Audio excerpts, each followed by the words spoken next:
ارشاد فرمایا شہر رمضان الذی انزل فیہ القرآن، رمضان کا وہ مہینہ ہے جس میں ہم نے قرآن مجید کو نازل فرمایا۔ رمضان المبارک کی بے پناہ عظمتیں، اس کی شانیں، اس ماہ نور و سرور کی عظیم سعادت افروز گھڑیاں، یہ جب بھی آتی ہیں مسلمان کے حق میں اللہ کی رحمت کو لاتی ہیں۔ رمضان جب بھی آتا ہے اہل اسلام کے اوپر خدا کے فضل اور اس کی رحمت کا سایہ ہو جاتا ہے۔ اہل ایمان اس ماہ مبارک میں اپنے دل میں خاص نرمی، نیکی کا خاص جذبہ، اخوت، بھائی چارہ اور غم خواری کے خاص جذبات اپنے دل اور روح میں محسوس کرتے ہیں۔ عزیز دوستو، کچھ چیزیں بڑی غیر معمولی ہوتی ہیں، ان کی بہت زیادہ شان ہوتی ہے۔ کئی بار بھی ان باتوں کو سنیں اور ہزار بار بھی ان باتوں کو پڑھیں، بیسیوں لوگوں کے مختلف انداز گفتگو سے بھی ان باتوں کو سنیں تو پھر بھی وہ شانیں ایسے لگتا ہے کہ نامکمل ہی رہ گئے۔ رمضان المبارک اتنی عظمت والا ماہ مبارک ہے کہ اس کا تذکرہ اللہ کے قرآن نے بھی کیا ہے اور حضور علیہ السلام نے بھی جا بجا ذکر فرمایا۔ اچھا، اس کے کچھ نام میں آپ کی خدمت میں پہلے عرض کرتا ہوں۔ ایک تو اس کا نام قرآن نے بیان کیا شہر رمضان، رمضان کا مہینہ۔ پھر اس ماہ مبارک کو کچھ ناموں سے نبی پاک صلی اللہ علیہ وسلم نے یاد فرمایا۔ یہ مشکات شریف میں حدیث موجود ہے۔ حضور علیہ السلام نے اس ماہ مبارک کا نام لیا تو ایک لفظ، ایک جملہ حضور نے یہ فرمایا کہ شہر عظیم، یہ حضور نے بیان فرمایا۔ فرمایا عظمت والا مہینہ، عظیم مہینہ، یعنی کسی کو کوئی شخص کہتا ہے یہ عظیم عالم دین ہے، یہ عظیم حافظ قرآن ہے، یہ عظیم سماجی شخصیت ہے، یہ عظیم لیڈر ہے، اور جس کو حضور عظیم فرمائے، جس کو نبی کریم علیہ السلام کہیں، سرکار فرمائے، میرے نبی رحمت علیہ السلام فرمائے کہ ماہ مبارک جو رمضان ہے شہر عظیم، یہ بڑا عظیم مہینہ ہے۔ اب کھو جائے انسان اس کی عظمتوں میں اور چلا جائے عالم حیرت میں اور ڈھونڈنے لگے کہ اس کی عظمتیں کیا کیا ہیں، اس کی شانیں کیا کیا ہیں، آخر وہ کتنا کو عظیم ہے جسے مدینے والے نے عظیم کہا ہے، اس کے اندر کتنی کو عظمت پائی جاتی ہے، کتنی کو بلندی شان ہے، کتنی کو رفت ہے، جسے نبی پاک علیہ السلام نے عظیم فرمایا۔ تو ایک تو حضور نے فرمایا شہر عظیم، اور دوسرا حضور نے اس کا نام لیا، فرمایا شہر مبارک، فرمایا یہ بڑا مبارک مہینہ ہے۔ یہ لفظ مبارک ہمارے ہاں عرف میں بھی استعمال ہوتا ہے۔ یہ جب کوئی شخص بولتا ہے نا مبارک، تو اس سے خوشخبریاں ذہن میں آتی ہیں، اس سے کامیابیاں ذہن میں آتی ہیں۔ جب کہا جاتا ہے آپ کو مبارک ہو، مبارکباد ہو، تو اس سے انسان کی حاشیہ خیال میں محسوس ہوتا ہے کہ کوئی عظیم انعام ملا ہے، کوئی عظیم رحمت عطا ہوئی ہے، کوئی منفرد سا، حسین سا، خوبصورت سا تحفہ ملا، کسی بہت بڑی کامیابی سے اللہ تعالیٰ نے ہمکنار فرمایا ہے، تو پھر کہتے ہیں مبارک ہو۔ تو نبی پاک نے رمضان المبارک کو فرمایا شہر المبارک، یہ مبارک مہینہ ہے، برکت والا مہینہ، یعنی اس کا ہر لمحہ ہی مبارک ہے۔ روزہ رکھیں تو پھر بھی مبارک ہے، افطار کریں تو پھر بھی مبارک ہے، رمضان المبارک کے اندر کسی کو روزہ افطار کرائیں تو پھر بھی مبارک ہے، اس ماہ نور و سرور کے اندر قرآن مجید تراویح میں سنائیں تو پھر بھی مبارک ہے، پیچھے ہو کے سنیں تو پھر بھی مبارک ہے۔ رب دے توفیق، اللہ کرے فضل، تو رمضان المبارک کے اندر اگر ملے توفیق بندہ بیت اللہ کی زیارت کرے تو بڑی مبارک ہے، اور اگر اللہ توفیق دے اور انسان یہ ماہ مبارک مدینہ منورہ میں گزارے تو پھر بڑی مبارک ہے۔ تو ہر لمحہ مبارک ہے، ہر گھڑی مبارک ہے، رمضان سارا ہی مبارک ہے، پہلا عشرہ بھی مبارک ہے، درمیان والا بھی مبارک ہے، آخری بھی مبارک ہے، طاق راتیں بھی مبارک ہیں، لیلۃ القدر بھی مبارک ہے۔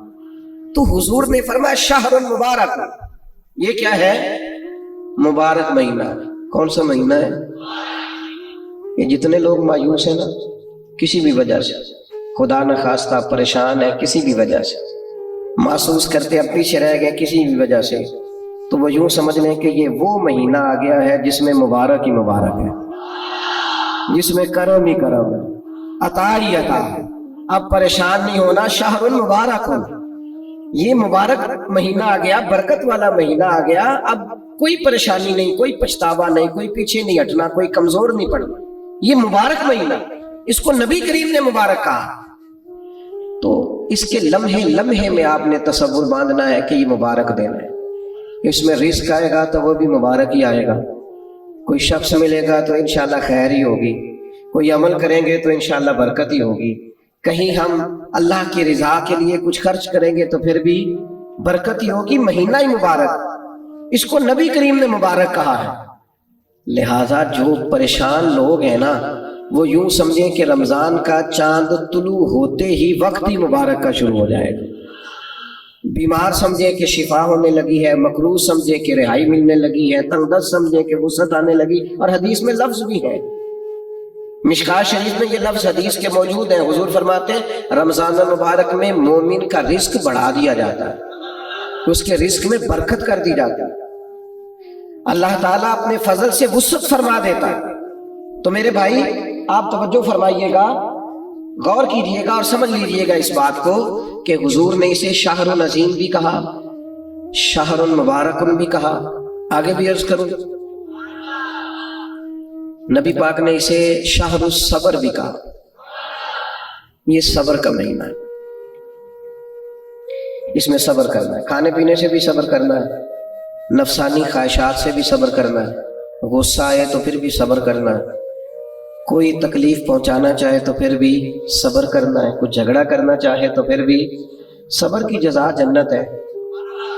یہ ماہ مبارک، اچھا بڑی خوبصورت بات لکھی ہے حضرت حکیم الامت مفتی احمد یار خان صاحب نعیمی رحمۃ اللہ علیہ نے، فرماتے ہیں پچھلے 11 مہینے شکر کے، کھاؤ اور شکر کرو، رمضان مہینہ صبر کا ہے، سحری میں کھاؤ اور افطاری تک صبر کرو، یہ صبر کا مہینہ ہے، پہلے کھاؤ اور شکر کرو، جتنی دفعہ بھوک لگے کھاؤ اور شکر کرو، یہاں کھاؤ اور صبر کرو، یہ صبر کی ٹریننگ کا مہینہ ہے۔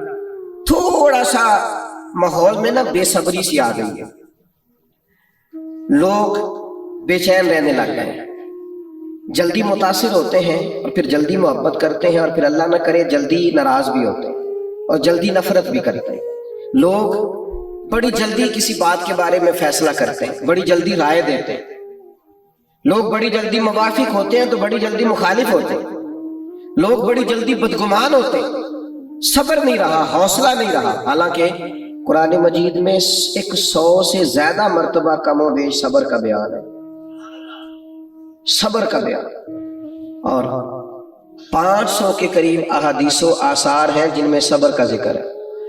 مولا علی شیر خدا رضی اللہ تعالیٰ عنہ بیان کرتے ہیں، ان ساری احادیث کو اور آیات کو سامنے رکھ کے فرماتے ہیں میں یہ سمجھا ہوں کہ جس طرح جو جسم میں سر کا مقام ہے نا وہی دین میں صبر کا مقام ہے، تو صبر کرنا، انتظار کرنا، اللہ کی رضا کے لیے رکنا، کوئی کام کر کے پھر اس کے نتیجے کا انتظار کرنا، یہ قرآن مجید کی تعلیم ہے۔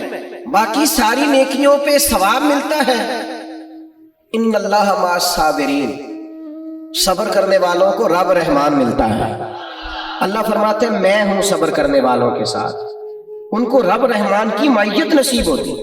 تو صبر کا مہینہ ہے رمضان، اس لیے جلد باز تبصرے بھی کم سے کم کیجئے گا، بدگمانی بھی کم سے کم کیجئے گا، تھوڑا صبر کر کے دیکھیں تو صحیح، ذرا ٹھہریں تو صحیح، نتیجہ آنے تو دیں، رزلٹ نکلے گا، لیکن حوصلہ، اطمینان اور یہ جو خاموشی ہوتی ہے یہ بڑا طوفان ہوتی ہے، یہ چپ کر جانا، صبر کرنا، برداشت کرنا، حوصلہ پیدا کرنا، یہی انسان کے بڑا ہونے کی علامت ہوتی ہے۔ لیکن اگر کوئی شخص چھلکے چھوٹی چھوٹی بات پہ، ذرا سی بات پہ تڑپے اور چھوٹی چھوٹی باتوں پہ اس کے ہاتھ پیر پھولنے لگ جائے اور سانس اکھڑنے لگ جائے اور زبان خشک ہونے لگ جائے اور ہونٹوں پہ سکری آنے لگ جائے، تو اس کا مطلب یہ ہے کہ یہ شخص معاشرے میں، سوسائٹی میں کبھی بھی کوئی بڑا کام نہیں کر سکے۔ تھوڑا سا حوصلہ، تھوڑا صبر، تھوڑا اطمینان۔ کسی سیرت نگار نے بڑی خوبصورت بات لکھی ہے، کہتے مکے والے لوگ دشمن بن کے حضور کے مقابلے میں نکلے، پر محبوب نے اتنا صبر کیا، اتنا صبر کیا کہ حضور کے صبر نے ان سارے دشمنوں کو نبی پاک کا غلام بنا دیا۔ وہ دشمنیاں عقیدت میں بدل گئیں۔ آپ تھوڑا صبر تو کریں۔ میں جھگڑے ہو جاتے ہیں نا دوستوں کے، اور کبھی گھروں میں بھی، بعض اوقات خاندانوں میں بھی جھگڑا ہو جاتا ہے، تو میں کہتا ہوں ذرا کمنٹس تھوڑے سے تھوڑے کرنا، رد عمل ذرا کم سے کم دینا، اس لیے کہ اس کام کی ہونی تو آخر میں سنا ہی ہے۔ تو ایسا نہ ہو کہ آپ اتنی سخت رائے دے چکے ہوں بے صبری کے عالم میں کہ پھر وہ آپ کی صلح کے رستے میں وہ جملے رکاوٹ بن جائیں۔ تو صبر سے، اطمینان سے، قرار سے، یہ سارا رمضان المبارک صبر سکھاتا ہے۔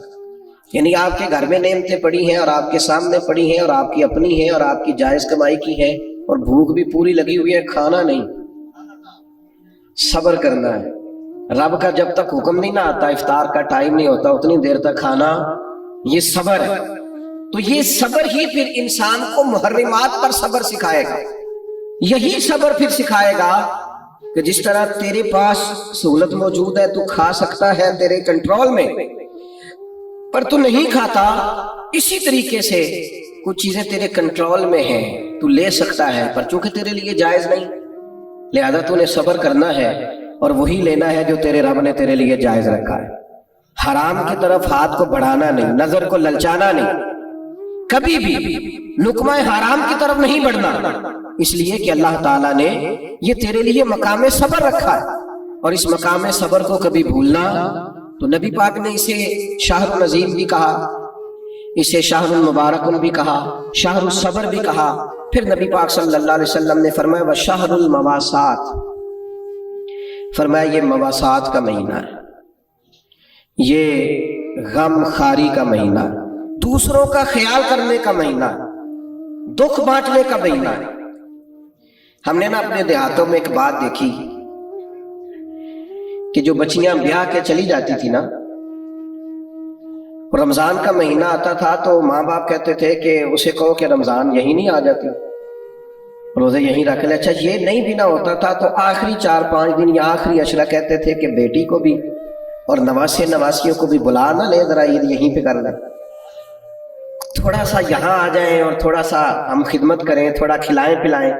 ہم نے یہ دیکھا کہ لوگ نا رمضان المبارک کا خاص اہتمام کرتے، یعنی افطار کا شوق ہوتا کہ میں کسی کو افطار، اب تو خیر افطاریاں سیاسی ہو گئی، اب تو گاہک پکے کرنے کے لیے افطاری ہوتی ہے، پارٹیوں کی افطاری ہوتی ہے، اب تو سیاسی افطاری ہوتی ہے، اب تو ووٹ شوٹ پکے کرنے کے لیے افطاری ہوتی ہے، اور اس میں تصویریں ہوتی ہیں اور اس کے اندر جناب VIP کا ماحول، کریں کوئی حرج نہیں، یہ جائز ہے، کوئی منع نہیں، امیر سے امیر آدمی کی افطاری کرائیں، اچھے مقاصد کے لیے کرائیں تو بالکل جائز ہے، کوئی منع نہیں، لیکن اس سارے میں غریبوں کو نہ بھول جائیں، جو اصل حقدار ہیں ان کا حق نہیں بھولیں۔ غربا کے ساتھ ضرور کچھ نہ کچھ ایسا ماحول بنائیں کہ وہ باوقار طریقے سے افطار میں شریک ہو جائیں۔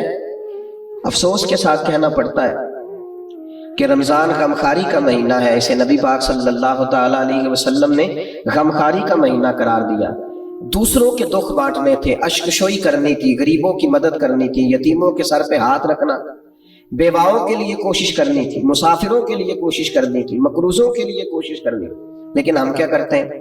ہم رمضان میں اپنے خرچے بڑے بڑھا لیتے ہیں، عید ایک جوڑے سے بھی گزر جاتی ہے، لیکن ساری عید جو ہے وہ کپڑے پسند کرنے میں سارا رمضان گزر جاتا ہے، سلوانے میں گزر جاتا ہے، نئے سے نئے ڈیزائن دیکھنے میں گزر جاتا ہے۔ عبادت کے دن ہیں اور ان سارے دنوں کو اس طرح کر کے ہم ضائع کر بیٹھتے ہیں۔ تو میرے عزیز، دوسروں کے کام آنا تھا، بجائے اس کے کہ اپنے خرچے اتنے بڑھا لیے جاتے، اتنے بڑھا لیے جاتے کہ لوگ آزمائش میں آ جاتے ہیں، رمضان سے پہلے سوچنے لگ جاتے ہیں کہ رمضان بھی آ گیا اور اتنے زیادہ اخراجات اضافی ہوں گے۔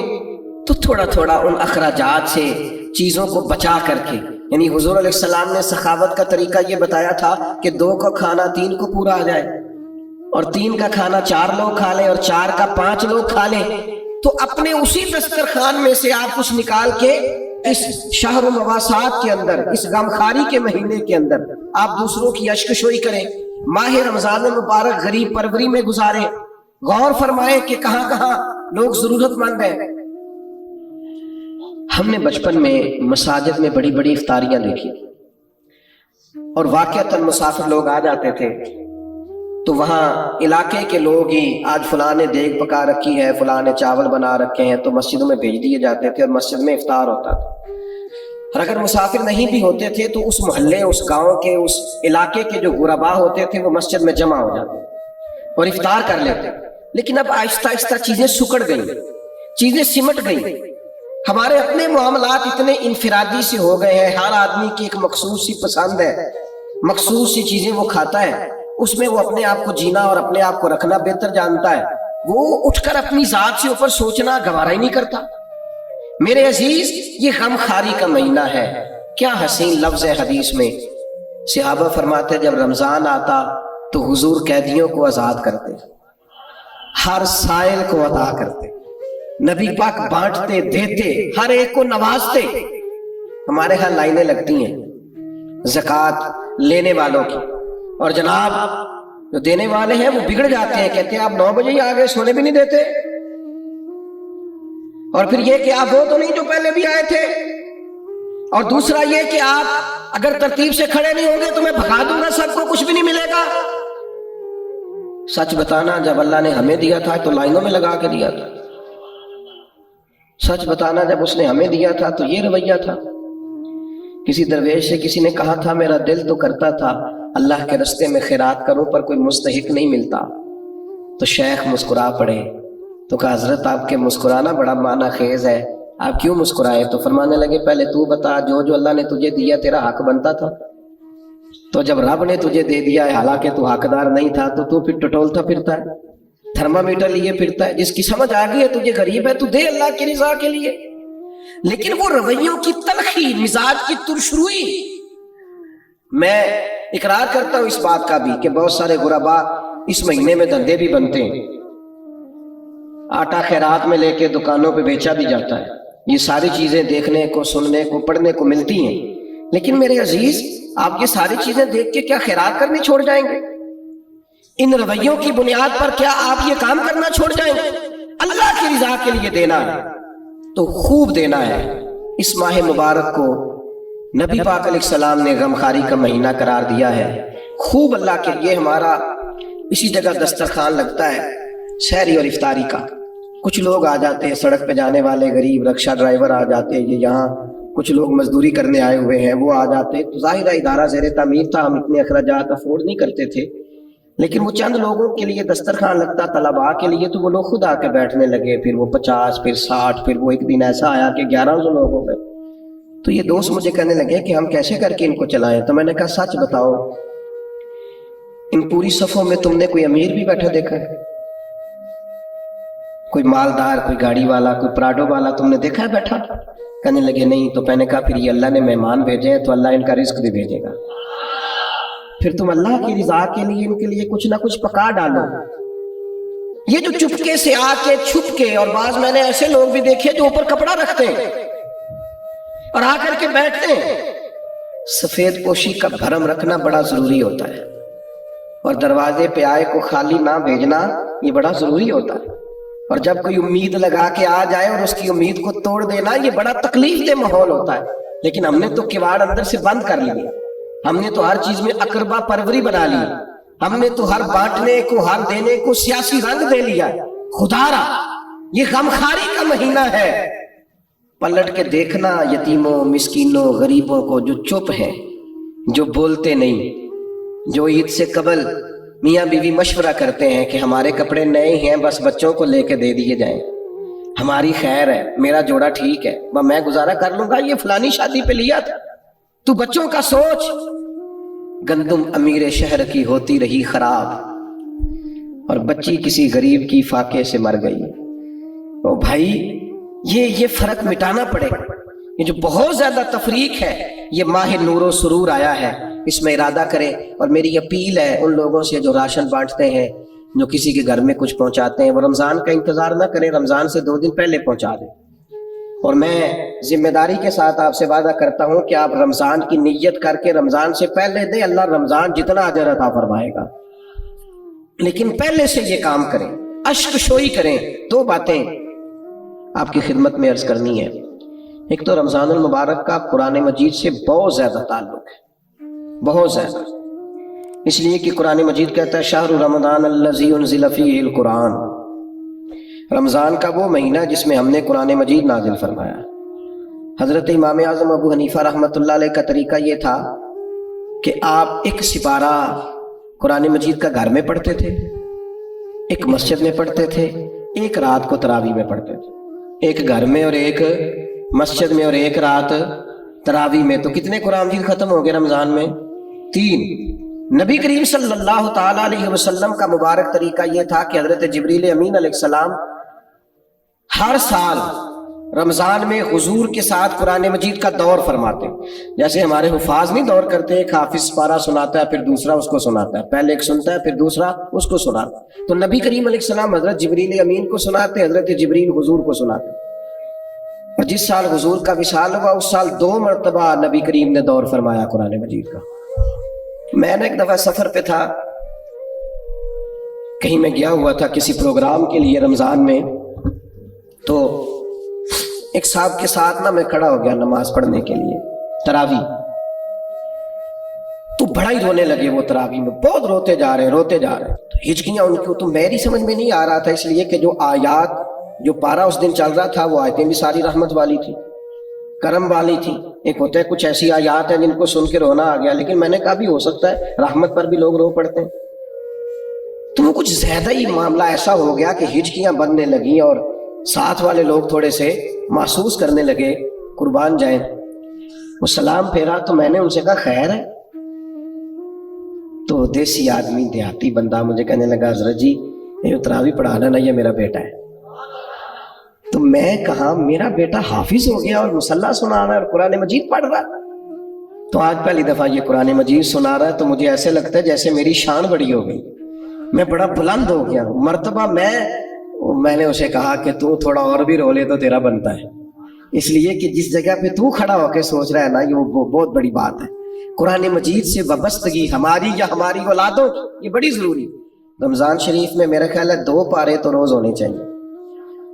میری خواہش یہ ہے کہ دن میں آپ ترجمہ پڑھیں پارے کا، تھوڑا غور سے پڑھیں، اس کی تفسیر دیکھیں، اور رات کو پھر وہ تراویح میں سنیں، آپ کو عجیب سا لطف آئے گا، آپ محو ہوتے رہیں گے اور سارا دن وہ چیزیں آپ کے حاشیہ خیال پر چمکتی دمکتی رہیں گی، آپ کو سرور آئے گا، یہ کمال کام ہے۔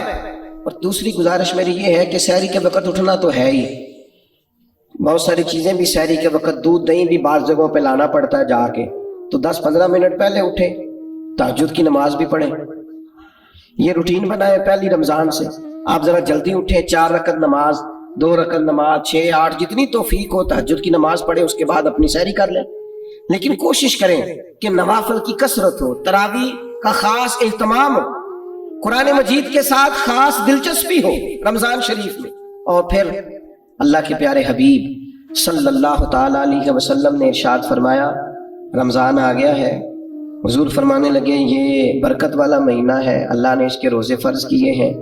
اللہ کے حبیب علیہ الصلوۃ والسلام فرماتے ہیں اللہ تعالیٰ نا آسمان کے دروازے کھول دیتا ہے رمضان میں، اللہ تعالیٰ آسمان کے دروازے رمضان المبارک میں کھول دیتا ہے، دوزخ کے دروازے بند کر دیتا ہے۔ اب یہاں شارحین حدیث لکھنے لگے کہ یہ جو حضور نے فرمایا کہ آسمان کے دروازے کھل جاتے ہیں، اس سے کیا مراد؟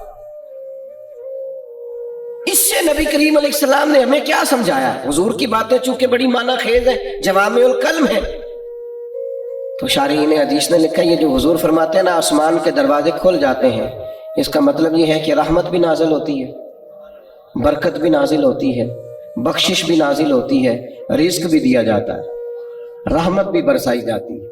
جو خدا کی رحمت کا امیدوار ہوگا اس کے لیے دروازے کھلے ہوں گے، اللہ رحمت فرمائے گا۔ جو اس کی بارگاہ سے بخشش کا سوالی ہوگا اس کے لیے بھی رمضان میں آسمان کے دروازے کھلے ہوں گے اور اس کو بخشش عطا کی جائے گی۔ اور جو سمجھتا ہے کہ میں پریشان ہوں رزق کے مسئلے میں، اس کے لیے بھی دروازے کھلے ہوئے ہیں۔ وہ اللہ کے سامنے جھولی پھیلائے رمضان میں، اسے رزق بھی دیا جائے گا۔ جو اولاد کا طلبگار ہے اسے اولاد دی جائے، جو رب کی بارگاہ سے اس کے قرب کا طلبگار ہے اسے قرب خداوندی دیا جائے، جو اس کے محبوب کی نگاہ کا طلبگار ہے اسے دروازہ جو کھل گیا ہے۔ اب جو تم اللہ سے اس کا فضل مانگو گے، اللہ رمضان المبارک میں اپنی رحمت سے عطا فرمائے گا۔ لیکن شرط یہ ہے کہ یہ نہ ہو کہ جب مانگنے کا ٹائم ہو تو ہم سو رہے ہوں۔ کچھ لوگ بڑی عجیب و غریب سی ریت پیدا کر لیتے ہیں، وہ بس روزہ ہی رکھتے ہیں، باقی سارے امور اللہ ماشاءاللہ غفلت میں گزر جاتے ہیں۔ اپنے آپ کو محتاط رکھ کے یہ کرم کی برکھا جب برسے تو پوری توانائی کے ساتھ اپنے آپ کو ذہنی طور پر عبادت کے لیے تیار کریں۔ میں دوستوں کو منع کیا کرتا ہوں، میں کہا کرتا ہوں مہربانی کیجئے گا رمضان المبارک کے اندر تبصرے نہ کیجئے گا، اس لیے کہ اگر تبصروں سے کوئی ملک ٹھیک ہوتا تو سب سے پہلے پاکستان میں ٹھیک ہونا تھا۔ سب سے زیادہ تبصرے ہمارے ملک میں ہوتے، سب سے زیادہ بریکنگ نیوز ہمارے ملک میں چلتی، سب سے زیادہ اچھا تبصرہ کرنے والے یہاں لوگ پائے جاتے ہیں۔ تو ہم نے سارا سال خبریں دیکھ لیں، تبصرے کر لیے، فلاں نے فلاں کو گرا دیا، فلاں نے فلاں کو اٹھا دیا، اب یہ سارا ہمیں پتہ ہے۔ تو مہربانی کریں رمضان شریف میں نا خبروں سے بھی بچیں، ادھر ادھر کی بری ویڈیوز سے بچیں، موبائل کے غلط استعمال سے بچیں۔ آپ فوکس کریں کہ آپ نے عبادت کرنا، توجہ کریں کہ اپنا سارا وقت اللہ کی رضا کے لیے لگانا ہے، ایک لمحہ بھی بیکار نہ کریں۔ حضور نے اتنی عظمتیں رمضان کی بیان کی، اتنی عظمتیں بیان کی، اور آخر میں ایک ایسا جملہ کہا کہ اگر اسے کھولا جائے نا تو ہر چیز ہی ایک دوسرا رخ اختیار کر جاتی ہے۔ اللہ کے محبوب علیہ السلام رمضان کی ساری شانیں بیان کرنے کے بعد فرمانے لگے اگر تمہیں پتہ چل جائے نا کہ رمضان کی شان کیا ہے، یعنی اتنی شانیں بیان کرنے کے بعد بھی فرمایا اگر تمہیں پتہ چل جائے تم اس گہرائی تک پہنچ جاؤ، تم وہ گہرائی پا جاؤ کہ آخر رمضان کی عظمت کتنی ہے۔ فرمایا اگر تمہیں پتہ چل جائے تو تمہارا دل کرے سارا سال رمضان ہی رہنا چاہیے، سارا سال رمضان ہی رہنا چاہیے۔ اور ایک جملہ حدیث کا کبھی نہیں بھولنا آپ نے، حضور فرماتے ہیں میرے پاس جبریل امین آئے اور انہوں نے آن کر کے عرض کی یا رسول اللہ، 3 باتیں حدیث میں لیکن ہمارے موضوع کی جو بات ہے بس اسی پر رہتے ہیں۔ حضرت جبریل عرض کرنے لگے یا رسول اللہ، برباد ہو جائے وہ شخص جس نے رمضان کا مہینہ پایا اور پھر اپنی بخشش نہ کرا سکا، محروم رہ گیا وہ آدمی جسے رمضان ملا، اس کی زندگی میں آیا اور وہ رمضان میں تندرست تھا، صحت یاب تھا، پھر رمضان کی برکات نہ سمیٹ سکا، وہ محروم رہ گیا اور وہ برباد ہو جائے، اس کی ناک خاک آلود ہو جائے۔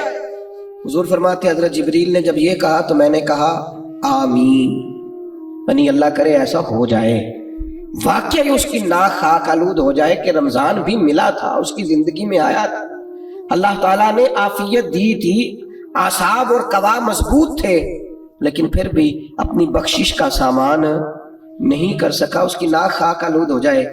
کیا سارا 11 مہینے کاروباری کرتے ہیں، نئی کاروباری پالیسیاں نہ بنائے رمضان میں کہ میں کیا کون سا بزنس کروں۔ ہمارے ایک دوست اکثر کہا کرتے ہیں کہ لوگ رمضان میں چیزیں مہنگی کر دیتے ہیں، بلکہ اب تو پالیسی زیادہ بہتر ہو گئی ہے، چونکہ حکومت نے کچھ نہ کچھ سستی کرنی ہوتی ہے تو وہ رمضان سے پہلے 2 مہینے مہنگی کر لیتے ہیں تاکہ رمضان آئے تو ہمیں کہنا پڑ جائے کہ دیکھو ہم نے یہ 10 روپے سستی کر دی ہے، چونکہ اس سے پہلے جو مہنگی بڑی کر لی۔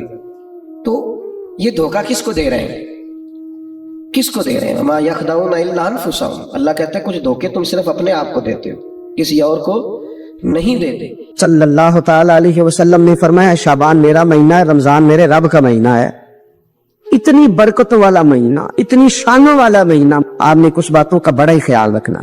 ایک تو آپ نے کوشش کرنی ہے نمازیں ذوق کے ساتھ پڑھی جائیں، آپ نے مسجد کے ساتھ دلچسپی پیدا کرنی ہے، آپ یہ کہیں کہ زیادہ سے زیادہ میں نہ دوسروں کو نواز سکوں، میں نہ چپکے سے پہنچوں کسی غریب تک، خود سے جاؤں اور اس کو اپنا موسم سمجھیں جس کی وجہ سے اللہ آپ کو ثواب دے رہا ہے، اس کو موسم سمجھیں جس کی وجہ سے اجر مل رہا ہے۔ احساس ہم نے بہت زیادہ پیدا کرنا ہے، ہم نے دیکھنا ہے کہ میں کس جگہ میری ضرورت ہے، میں کس طرح کر کے کام آ سکتا ہوں، وہاں اپنی خدمات کو پیش کرنا ہے۔ میرے رسول پاک علیہ السلام نے فرمایا کہ جب رب نہ مانے تو پھر وہ کمزوروں کے صدقے مان جاتا ہے، پھر وہ ضعیفوں کے صدقے مان جاتا ہے۔ فرمایا اللہ تم سے بارشیں روکنا چاہتا ہے پر تمہارے ضعیفوں، کمزوروں، غریبوں کے صدقے مجبوروں کے صدقے وہ تم پر بارشیں برساتا ہے. حضور فرماتے ہیں ربا شغازا اغبر لو اقسم علی اللہ لا برا. کچھ ایسے لوگ ہوتے ہیں کہ ان کے بالوں میں خاک پڑی ہوتی ہے, چہروں پہ مٹی الجھے ہوئے ہوتے ہیں, لیکن اگر وہ اللہ پہ قسم کھا لیں تو اللہ ان کی قسم بھی پوری کر دیتا ہے, قسم بھی. حضرت سیدنا عبداللہ ابن عمر فرماتے ہیں میں حضور کی مجلس میں حاضر تھا, حضور مانگنے لگے اللہ سے, حضور اللہ سے مانگنے لگے. میں تو کئی دفعہ یہ دعا بھی مانگنے لگ جاتا ہوں کہ اللہ تو ان دعاؤں کی طرف تو دیکھ جو تیرے رسول نے ہمارے لیے مانگی. اللہ تو ہمیں تو نہیں نہ مانگنا آتا, نہیں طریقہ آتا, نہیں سلیقہ آتا, نہیں انداز آتا. ہم تو بے توجہ سے لوگ ہیں, بیٹھنے کا ڈھب نہیں آتا ہمیں تو ہاتھ اٹھانے کا سلیقہ نہیں آتا, ہم تو وضو کرنے کے اس طریقے سے آشنا نہیں. پر اللہ تیرے محبوب نے تو خوب مانگا ہے نا تجھ سے, تیرے پیارے حبیب علیہ السلام نے تو تجھے منایا ہے نا ہمارے حق میں, تو اللہ تو ان دعاؤں کی طرف تو دیکھ. حضرت عبداللہ ابن عمر رضی اللہ تعالیٰ عنہ فرماتے میں حضور کی مجلس مبارکہ میں بیٹھا تھا, ابو داؤد شریف میں موجود ہے. کہتے حضور دعا مانگ رہے تھے. دعا کیا تھی؟ دعا حضور یہ مانگ رہے تھے رب اغفر لی, یا اللہ ہمیں بخش دے, وتب علی, اللہ ہماری توبہ قبول فرما, انک انت التواب الرحیم, بے شک تو توبہ قبول کرنے والا اور رحم کرنے والا. حضور دعا مانگ رہے تھے اے اللہ رب اغفر لی, یا اللہ ہمیں بخش دے, وتب علی, اور ہماری توبہ قبول فرما, انک انت التواب الرحیم, بے شک تو توبہ قبول کرنے والا اور رحم کرنے والا. حضرت عبداللہ ابن عمر فرماتے اس ایک دعا کو ایک ہی مجلس میں ایک ہی جگہ بیٹھ کر میرے نبی پاک نے اپنی زبان اطہر سے 100 مرتبہ ادا فرمایا. 100 مرتبہ حضور نے یہ لفظ کہے رب اغفر لی وتب علی, رب اغفر لی وتب علی, رب اغفر لی, اے اللہ بخش دے, رحم فرما, وتب علی, بس قبول کر لے نا اب ہماری توبہ, انک انت التواب الرحیم, بے شک تو توبہ قبول کر لیا کرتا ہے, تو رحم فرمایا کرتا ہے. ایک ہی مجلس میں 100 دفعہ حضور نے دعا مانگی, دعا مانگ کے پھر دعا مانگی, اور دعا مانگ کے پھر دعا مانگ. اللہ کو منایا میرے رسول پاک, حضور نے ہمیں بتلایا اسے مناؤ, اس کی بارگاہ عالی مرتبت میں جھکو. اور حضور نے خود بھی یہ طریقہ ہمارے سامنے بطور سنت کے چھوڑا, اور پھر نبی پاک صلی اللہ علیہ وسلم نے آگے بڑھ کے ہمیں کچھ اور باتیں بھی ارشاد فرمائی. حضور نے ہمیں بتلایا کہ پچھلے لوگ اپنے رب کو کیسے مناتے تھے, وہ کس طرح اس کے حضور ناز عرض کرتے تھے. حضور نے ہمیں اللہ کو منانے کے طریقے بھی بتلائے. فرمایا جب ماں باپ دعا مانگیں گے اولاد کے حق میں تو وہ مان جائے گا. حضور علیہ السلام نے فرمایا جب مسافر دعا مانگے گا تو اللہ مان جائے گا. فرمایا میرے رسول کریم نے کہ جب بیمار دعا مانگے گا تو اللہ مان جائے گا. اور سید عالم علیہ السلام فرمانے لگے جب تمہارے ضعیف, کمزور, مجبور لوگ دعا مانگیں گے تو اللہ مان جائے گا. اور حضور نے فرمایا جب تم فرض ادا کر کے دعا مانگو گے تو اللہ مان جائے گا. اور میرے محبوب نے فرمایا جب پچھلی رات اٹھ کے تم اس کے حضور عرض کرو گے تو وہ تمہاری دعاؤں کو قبول کر لے گا, وہ تم نے مان جائے گا. اور حضور نے ہمیں دن بتائے, فرمایا جمعے والے دن مانگنا مان جائے گا, شب قدر کو مانگ لینا مان جائے گا, شب برات میں دعائیں کرنا وہ مان جائے گا, رمضان کی راتوں میں مانگنا مان جائے گا, قرآن پاک کے ختم کے موقع پر دعا کرنا مان جائے گا. طریقے بتلائے. اب یہ ہے کہ ہم نے تو مانگنا تھا نا اس کی بارگاہ میں, ہم نے تو حاضر ہونا تھا, ہم نے تو جانا تھا. اب ہم نے آگے بڑھنا ہے, اس کے حضور عرض کرنا ہے. حضور نے ہمیں بتلایا, ہمارے پیارے رسول صلی اللہ تعالی علیہ وسلم نے بتلائی کہ جب انسان بہت زیادہ عاجزی کرتا ہے نا, بہت زیادہ عاجزی, تو پھر بھی اللہ مان جاتا ہے. جب وہ اس کے حضور بہت عجز کا اظہار کرتا ہے, بہت زیادہ عجز کا اظہار کرتا ہے, وہ ڈر جاتا ہے اسے. وَلِمَنْ خَافَ مَقَامَ رَبِّهِ جَنَّتَانِ, فرمایا جو میرے سامنے کھڑے ہونے سے ڈرے گا میں اسے 2 جنتیں عطا کروں. نبی پاک صلی اللہ علیہ وسلم نے فرمایا, حضرت ابو ہریرہ رضی اللہ تعالیٰ عنہ راوی ہے, حضور فرماتے ایک شخص مرنے لگا تو اپنے بچوں سے کہنے لگا کہ میں جب مر جاؤں تو مجھے جلا دینا, اور پھر میرے جلے ہوئے وجود کو پیس دینا, پھر مجھے ہوا میں اڑا دینا. پتر مجھے اڑا دینا, مجھے بڑا ڈر لگتا ہے, اگر رب نے مجھ سے حساب پوچھا تو میں قابل نہیں ہوں, اڑا دینا مجھے ہواؤں میں. اگر اس نے مجھ سے عذاب لیا تو حساب لیا تو بڑا سخت حساب لے گا. حضور فرماتے ہیں, بخاری میں موجود ہے, اس کے بچوں نے اسی طرح کیا. اس کے مرنے کے بعد اسے جلایا, ہوا میں اڑا دیا. اللہ کے محبوب فرماتے ہیں رب کریم نے حکم دیا زمین کو کہ اس کے ذرات کو جمع کرو. زمین نے ذرے جمع کیے, خدا نے حکم دیا تو اس کا وجود پھر سے اسی شکل میں ہے. تو رب کریم نے فرمایا یہ جو تو نے وصیت کی تو کیوں کی؟ اللہ جانتا ہے کہ نہیں جانتا؟ یہ کی تو کیوں کی؟ تو رو پڑا کہنے لگا اللہ میرے اندر تو طاقت نہیں تھی تیرے سامنے کھڑا ہو کے حساب دے سکوں تجھے منانے کے لیے، تیرے خوف سے ڈر گیا. رمضان کی سعادت افروز گھڑیاں ہیں، رمضان المبارک کی بخت سنوارنے والی گھڑیاں ہیں، رمضان کی نصیب چمکانے والی گھڑیاں ہیں، رب کو راضی کرنے والی گھڑیاں ہیں. رمضان کی وہ گھڑیاں ہیں جس میں جو آدمی سمجھتا ہے میں بڑا پیچھے رہ گیا ہوں وہ بھی آگے بڑھے، اللہ کی رحمت پا لے اور وہ بھی دوڑ کر کے زندگی کے سفر میں آگے نکل جائے، اللہ کی رحمت اسے ملے گی. لیکن خبردار ایک لمحہ بھی ضائع نہ کرنا، بیکار نہ کرنا، فضول ابحاث، فضول بحثیں، فضول کا موبائل، فضول کی گفتگو، فضول کا لیت و لالا. اپنے آپ کو بچائیں اور ذہنی طور پر اپنے آپ کو تیار کریں کہ انشاءاللہ روزے بھی پورے رکھنے ہیں، تراویح بھی وقت پہ پڑھنی ہے، تہجد کی نماز بھی رات کو پڑھنی ہے اللہ کے فضل سے، غریب کی مدد بھی کرنی ہے، جس حد تک ہو سکا میں نے دوسروں کے لیے خیر بھی جمع کرنی ہے.